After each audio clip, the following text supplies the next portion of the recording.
dia, meu amigo e minha amiga, que a paz de Deus esteja sobre você nessa segunda-feira, mais uma semana de trabalho começando, mais um dia abençoado. Tem gente que não gosta da segunda, nós cristãos achamos cada dia uma bênção de Deus. E cada dia tem a sua função, né? Segunda-feira é dia de colocar a casa em ordem, é dia de trabalhar, é dia de trazer o sustento, é dia de correr atrás daquilo que é preciso.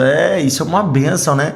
Se você tem saúde para correr atrás, se você tem trabalho ou se você tem condições de trabalhar, olha que bênção é isso, né? Às vezes a gente não dá valor para as pequenas coisas, né? Ontem a minha esposa esteve visitando o pai dela, que fez uma cirurgia, e nós fomos sábado, na verdade, né, até o hospital, e ele está na UTI se recuperando, né?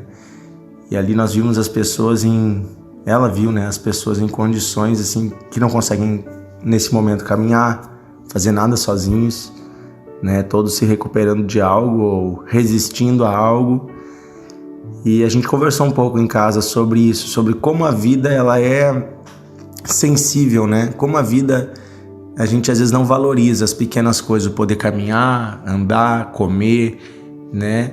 Poder fazer o que bem quiser, eu vou ali e volto, né? Às vezes a gente só se dá conta da bênção que é ter um corpo todo que funciona quando a gente tem alguma partezinha do corpo que dá algum problema, né? Então, a saúde, a força, a energia é uma bênção de Deus, né? E também sabemos que esse corpo aqui não vai durar para sempre. Então, estamos aí de passagem nessa terra, caminhando em direção à eternidade, onde receberemos um novo corpo. Esse sim nunca mais deixará de funcionar. Vai funcionar para sempre. Aleluia! Essa é a nossa história com Deus, né? Uma história que começa nos sonhos de Deus, passa pelo nosso nascimento, segue durante toda a nossa jornada nessa terra, uma jornada passageira, mas que tem o objetivo de nos dar a oportunidade de conhecer a Deus e de fazer a vontade dele nessa terra, trazendo o seu reino, mas que quando terminarmos a nossa jornada, chegará o dia em que o Senhor nos dará uma nova vida. Recebemos dele, todos os que creem em Cristo recebem dele a vida eterna. Gente, isso é maravilhoso. Então, se você olhar por essa perspectiva, todos os seus problemas, todas as circunstâncias que você está passando são muito pequenas, são coisa pouca, são quase nada perto daquilo que é a eternidade, que é o presente que Deus tem para nós. Hoje eu quero começar com você, meu amigo, minha amiga, aqui no nosso Devocional de Fé, uma jornada. Quem gosta de jornadas? Eu gosto, né? Uma jornada é um caminho em que nós vamos juntos aprendendo, né? E nós queremos começar uma jornada conhecendo e aprendendo as lições na vida de José. José, aquele filho de Jacó que foi enviado para o Egito. Sim, José do Egito. É uma história maravilhosa que está registrada na Bíblia com muitos detalhes. A vida de José nos ensina muitas lições. E eu quero, nesses próximos dias no devocional, estudar com você alguns aspectos da vida de José. O que aconteceu com ele e como, de certa forma, as coisas que aconteceram com José também acontecem conosco. De uma medida maior ou menor, podemos todos nós aprender lições com José. Também com os erros e acertos da sua família. Podemos aprender, a Bíblia ela não esconde os acontecimentos, inclusive os acontecimentos errados. E eu quero começar lendo com você um texto que está no livro de Gênesis, capítulo 37, versículo 2 em diante. Gênesis 37, 2 em diante diz assim: Esta é a história de Jacó. Tendo José 17 anos, apacentava os rebanhos com os seus irmãos. Sendo ainda jovem, acompanhava os filhos de Bila e os filhos de Zilpa, mulheres de seu pai, e trazia más notícias deles ao seu pai. Ora, Israel, que é Jacó, amava mais José do que a todos os seus irmãos. Olha só, vou ler de novo. Amava mais José do que a todos os seus filhos, porque era filho da sua velhice, e fez-lhe uma túnica, talar de mangas compridas.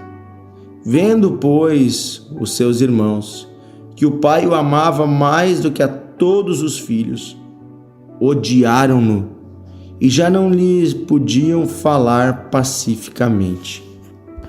Nós, conhecendo a história de Jacó, que depois Deus mudou o nome dele para Israel, você deve lembrar que ele se apaixonou por uma jovem chamada Raquel e pediu ao pai dela, que era seu tio, para casar com ela. E ele trabalhou 7 anos para ganhar o direito de casar com Raquel. Porém, no dia do casamento, ele foi enganado pelo tio, que lhe obrigou a casar com a irmã mais velha, Lia. Só descobriu no outro dia que tinha casado com a mulher errada. Indignado, ele procurou Labão, seu tio, e disse: olha, eu quis casar com Raquel, eu amo Raquel. Disse: não, apenas trabalhe mais 7 anos, eu já te dou ela adiantada em casamento. Aqui nessa terra é normal termos mais que uma mulher. E assim, nós vamos ver que Jacó inicia uma tradição que nunca foi a vontade de Deus, que um homem tivesse mais do que uma mulher. Depois ainda, Lia e Raquel, cada uma delas vai ter uma escrava, uma serva, e vai dar por esposa, por concubina, para Jacó também, para ter mais filhos. Elas estavam competindo para ver quem teria mais filhos. Raquel, que era a mais amada, no início não conseguia ter filhos. Depois Deus curou ela e ela teve José, e depois teve o menino Benjamim. José foi o primeiro que nasceu, e Benjamim, quando nasceu, a sua mãe morreu. É interessante que José, então, recebeu do pai uma transferência. Todo o amor que o pai sentia pela mãe Raquel, ele transferiu para o filho José. E a Bíblia diz que é porque era o filho da sua velhice. Então, era o último, era o nenê, era aquele que o pai amava mais. E, gente, aqui já mostra um comportamento errado. Um pai e uma mãe não deve ter filhos preferidos. Nenhum filho deve ser mais amado do que o outro. A Bíblia diz que Deus nos ama de igual modo. Deus ama a todos. Deus não tem filhos preferidos. Assim também nós não devemos ter um filho como predileto e desprezar a outros ou dar presentes especiais. Veja, a gente geralmente olha aqui para a raiva dos irmãos e condena os irmãos. E de fato, a raiva, a ira, o ódio que os irmãos sentiam é condenável.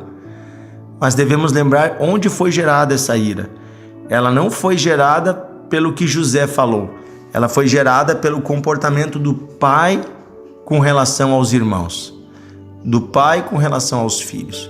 Foi o pai que alimentou essa ira quando ele dava presentes para José e não dava para os seus irmãos. Então, aqui fica uma dica para você que é pai, mãe, que tem filhos pequenos. Se você não pode dar presente para os dois, só pode dar para um, então é melhor não dar para nenhum. Que você demonstre o mesmo amor, o mesmo carinho, Que nunca tenha aquela coisa: esse aqui é o filho que o pai mais ama, esse aqui é o que a mãe mais ama.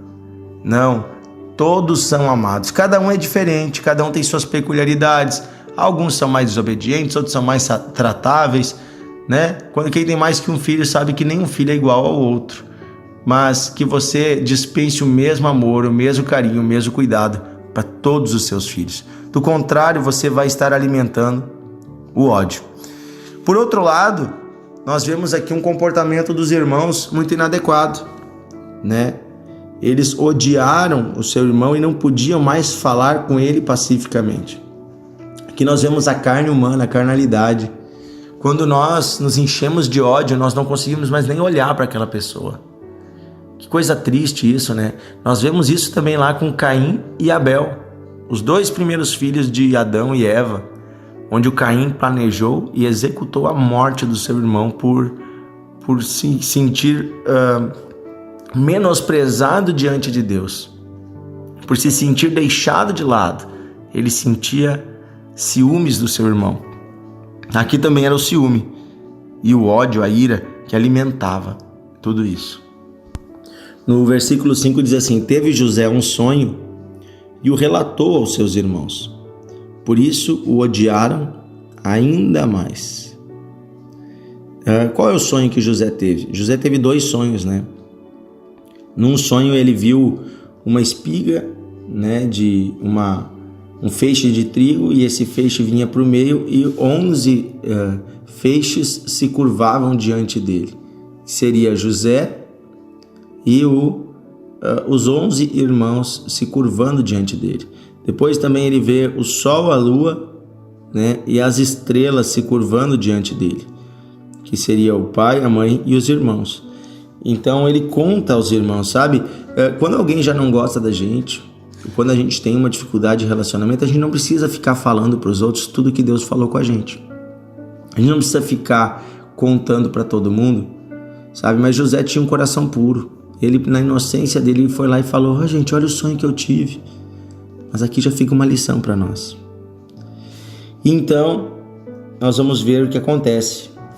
Versículo 12. Foram os irmãos apacentar o rebanho do pai em Siquém, e perguntou Israel a José: não apacenta teus irmãos o rebanho em Siquém?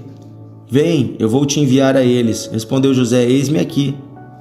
E disse-lhe o pai Israel: vai agora e vê se vão bem os teus irmãos e os rebanhos, e traga-me notícias.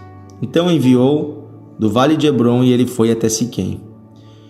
Um homem encontrou José, que andava perante o caminho, e perguntou: o que procuras? Ele respondeu: procuro meus irmãos. Onde apacentam eles o rebanho? E disse-lhe o homem: foram daqui, pois eu os ouvi dizendo: vamos até Dotã. Então seguiu José atrás dos irmãos e os achou em Dotã. De longe o viram, e antes que chegasse, conspiraram contra ele para o matar. E dizia um irmão ao outro: vem, vamos lá, vem lá o tal sonhador. Venhamos, pois, agora e matemo-lo, e lancemos ele numa dessas cisternas, e diremos que um animal selvagem o comeu. E vejamos em que se darão os seus sonhos. Mas Rúben, ouvindo isso, livrou-o das mãos deles e disse: não vamos tirar a sua vida. Também lhe disse Rúben: não derramarei sangue. Lançai ele numa dessas cisternas que está no deserto, e não ponhais a mão sobre ele. Isto disse ele para o livrar dos seus irmãos, a fim de depois devolvê-lo ao seu pai. Mas logo que chegou José a seus irmãos, tiraram a sua túnica, a túnica que o pai havia lhe dado, talar de mangas compridas, e tomando-o, lançaram na cisterna vazia sem água. Ora, sentando-se para comer pão, olharam e viram que uma caravana de ismaelitas vinha da cidade de Gileade. Seus camelos traziam aromatas, bálsamos e mirra, e levavam para o Egito. Então disse Judá aos seus irmãos: de que nos aproveita matar o nosso irmão e esconder o seu sangue? Venhamos e vamos vendê-lo aos ismaelitas. Não ponhamos sobre ele a mão, pois ele é nosso irmão e a nossa carne. E seus irmãos concordaram. E passando os mercadores midianitas, os irmãos de José o alcançaram, e o tiraram da cisterna, e o venderam por 20 siclos de prata aos ismaelitas. E esses levaram José ao Egito. Veja, meus amigos, que coisa triste que acontece quando a mágoa, a ira está tomando o nosso coração.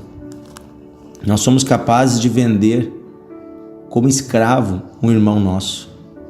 Nós somos capazes de fazer o mal, até de planejar a morte. Estamos vendo nesses dias tanta violência nas escolas. Isso apenas é fruto de um coração que está cheio de ódio, de mágoa, de rancor, de tristeza. Sabe, como é triste quando nós deixamos e nós alimentamos a ira no nosso coração. Se os irmãos tivessem deixado Deus falar, ouvido a voz de Deus, eles não teriam feito isso. Mas eles fizeram, eles venderam José como escravo. O irmão Rúben tentou livrar o irmão, mas ele não foi contra os irmãos. Ele não confrontou os irmãos nos seus na sua intenção. Ele apenas tentou dar um jeitinho. Tem vezes que nós precisamos confrontar o mal e dizer: ei, está errado o que vocês estão fazendo. Isso é pecado. Se eles tivessem feito isso, talvez seu irmão teria sido livre de se tornar escravo. O fato é que José agora foi vendido como escravo e ele vai parar lá no Egito. E olhando essa história do início, parece que a vida de José vai virar uma desgraça. Mas eu quero dizer uma coisa para você: quem me acompanhar até o final aqui, quem já conhece o final dessa história, sabe que tudo isso está dentro da permissão de Deus, para que um plano maior aconteça. Quero dizer para você que nada escapa do controle de Deus. Vamos orar? Querido Deus e Pai, pedimos hoje que o Senhor limpe o nosso coração de toda ira, de toda raiva, de todo rancor, de todos ciúmes. Nós não queremos ser como os irmãos de José, que tramam o mal, que planejam vingança. Não, Senhor, nós queremos ser como Jesus, que perdoa até mesmo quem estava ali crucificando. Nós queremos ser cheios de amor e misericórdia. Pedimos, Pai, transforma-nos, enche-nos com a Tua presença. Pedimos isso em nome de Jesus. Amém e amém. Amanhã vamos continuar conhecendo mais a história de José, o que vai acontecer com ele lá no Egito. Compartilhe com seus amigos o devocional e convite para estar conosco. Um grande abraço e até amanhã.